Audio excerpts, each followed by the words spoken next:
দর্শকের অ্যাওয়েটেড একটা নাটক, যেটার জন্য সবাই ওয়েট করছিল, প্রবীর রয় চৌধুরীর ডিরেকশনে লাভ লাইন, সেটা চলে এসেছে। আর তোমাদের সামনে আমি ডিসকাশন ভিডিও তুলে ধরবো, যেটা তোমরা ওয়েট করো। আর এটার অফিসিয়াল নাটকের লিঙ্কটা কমেন্টে পিন করা আছে, সেখান থেকে তোমরা পেয়ে যাবে। এবার আমরা চলে আসি নাটকটা কিসের জন্য খুব ভালো আর কেন এটা দেখা উচিত। সবকিছুরই ভালো বা খারাপ দিক থাকে, আর খারাপ দিকটা নিয়েও আমরা এখানে কথা বলবো তোমাদের সাথে। প্রথমে চলে আসি গল্পে। গল্পটা সত্যি একটা খুব কমন গল্প, যেরকম আমরা লাভ ভার্সেস ক্রাশ, লাভ ভার্সেস 2, সেরকম এটাও লাভ লাইন। গল্পটা খুব কমন, কিন্তু এক্সিকিউশন তিনখানাই দারুণ। এইটাও কোনো ডিসঅ্যাপয়েন্ট করবে না আপনাকে। ইজিএম এর আউটডোর লোকেশন সবগুলো দারুণ তুলেছে, আর সব থেকে নজর কেড়েছে সংলাপের। যদি আমরা সত্যি বলতে, জোবান ভাইয়া পুরো কান্ডারির মতন এই নাটকটাকে পুরো নিয়ে গেছে।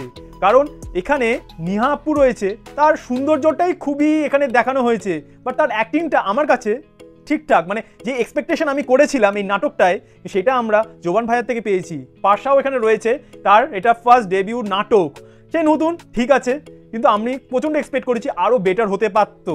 এখানে একটা গান খুব ভালো লেগেছে, আই রিমেম্বার ইউ। আর এখানে যে প্রবীর রয় চৌধুরী যে সব নাটকগুলো, ওইগুলো একটা কমন হচ্ছে বল ডান্সের মধ্যে থাকবে, সের মধ্যে আই রিমেম্বার ইউ, সে গানটা খুব ভালো লেগেছে।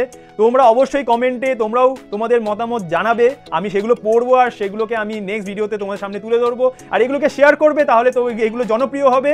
আর এটা সাবস্ক্রাইব করবে।